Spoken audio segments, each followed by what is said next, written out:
తాజాంశాన్ని చూస్తున్నాం. సృష్టి test tube centre కేసులో పోలీసుల దర్యాప్తు కొనసాగుతోంది. ఎఫ్ఐఆర్లో కీలక అంశాలు ఉన్నట్లు తెలుస్తోంది. ఇందుకు సంబంధించిన మరింత సమాచారాన్ని మా ప్రతినిధి నాగార్జున ప్రత్యక్ష ప్రసారం ద్వారా అందిస్తారు.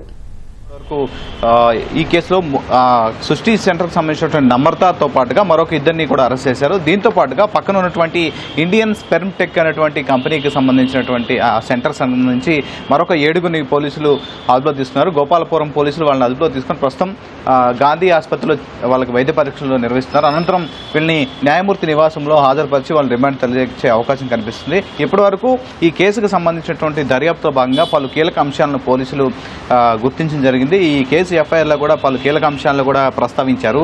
సో ముఖ్యంగా ఎవరైతే వీళ్ళు రాజస్థాన్కి చెందినటువంటి దంపతులు ఇద్దరు కూడా సికింద్రాబాద్ వచ్చి నివాసం ఉన్న తర్వాత గత కొన్నేళ్లుగా వాళ్ళకి పిల్లలు లేకపోవడం, అనంతరం ఇక్కడ నమ్రతకి సంప్రదించడం, యూనివర్సల్ సృష్టి ఫెర్టిలిటీ సెంటర్ని సంబంధించడం, వాళ్ళు ఐవీఎఫ్ కోసం వచ్చిన తర్వాత వీళ్ళని సరోగసి వైపు ఆమె మళ్లించడం, సరోగసి కోసం వీళ్ళ నుంచి 30 లక్షలు ఖర్చు అవుతుందని ఆమె చెప్పిందనేది ప్రధానంగా ఇందులో వీళ్ళు ఫిర్యాదులో పేర్కొన్నారు. అదే విషయాన్ని కూడా ఎఫ్ఐఆర్లో నమోదు చేయడం జరిగింది. వాళ్ళ నుంచి 15 లక్షలు ఒక చెక్కు 15 లక్షలు నగదు రూపంలో చెల్లించారని ముందస్తుగా ఒప్పందం చేసుకున్నారు. ఒప్పందంలో భాగంగా ముందుగా వాళ్ళు డిఎన్ఏ బాబు పుట్టిన తర్వాత డిఎన్ఏని కూడా మాకు ఇవ్వాలి, మా డిఎన్ఏతో మ్యాచ్ అయ్యేలా ఉండాలని చెప్పేసి ముందుగానే వాళ్ళు ఒప్పందం చేసుకున్నారు. సో ఈ ఒప్పందం ప్రకారం వాళ్ళిద్దరినీ కూడా శాంపిల్ సేకరించేందుకు, వాళ్ళ స్పెర్మ్ అండ్ అండాన్ని సేకరించేందుకు విశాఖపట్నానికి గత ఏడాది వాళ్ళని సెప్టెంబర్లో పిలవడం, అక్కడ కళ్యాణి అనేటువంటి ఒక డాక్టర్ ఆ స్పెర్మ్ను అండాన్ని సేకరించి వాళ్ళని ఎక్కడి నుంచి పంపించేశారు. అనంతరం కొన్ని రోజుల తర్వాత వాళ్ళకి ఫోన్ చేసి సక్సెస్ఫుల్గా మేము ఈ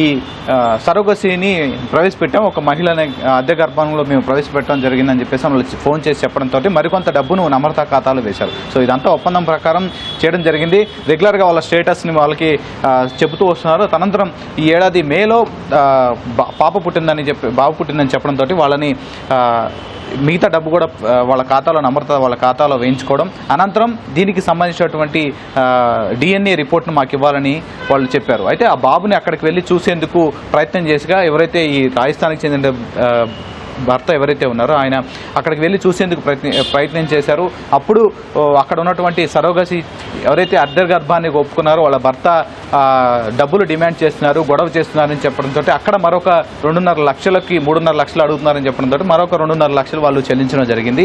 సో చెల్లించిన తర్వాత ఆ బాబుని తీసుకువెళ్లారు. దీనికి సంబంధించినటువంటి డిఎన్ఏ రిపోర్ట్ని వాళ్ళు అడగడం, డిఎన్ఏ రిపోర్ట్ని ఇచ్చేందుకు ఆమె తరచూ నిరాకరిస్తూ రావడంతో వీళ్ళు రిపోర్ట్స్ తీసుకుని ఢిల్లీకి వెళ్ళి అక్కడ ఢిల్లీలో ఈ డిఎన్ఏ రిపోర్ట్ని తనిఖీ చేసుకోవడం జరిగింది. సో ఈ డిఎన్ఏ రిపోర్టు ఆధారంగా ఆ బాబు తమకు పుట్టలేదనే విషయాన్ని తెలుసుకున్న తర్వాత వాళ్ళు షాక్కు గురయ్యారు. అనంతరం ఇక్కడికి వచ్చి ఎవరైతే ఆ బిడ్డ ఉన్నారో వాళ్ళని సదరు తల్లిదండ్రులకు ఇచ్చేయమని వాళ్ళు చెప్పారు. కానీ ఆమె రెగ్యులర్గా వీళ్ళ ఫోన్ బ్లాక్ చేయడం, వాళ్ళ ఫోన్లకు స్పందించకపోవడంతో ఇక్కడ వచ్చి గోపాలపురం పోలీసులు కంప్లైంట్ చేయడం జరిగింది. సో ఈ కేసు దర్యాప్తులో భాగంగా ఇప్పుడు నమ్రతాని ప్రధాన నిందితుడిగా చేర్చారు.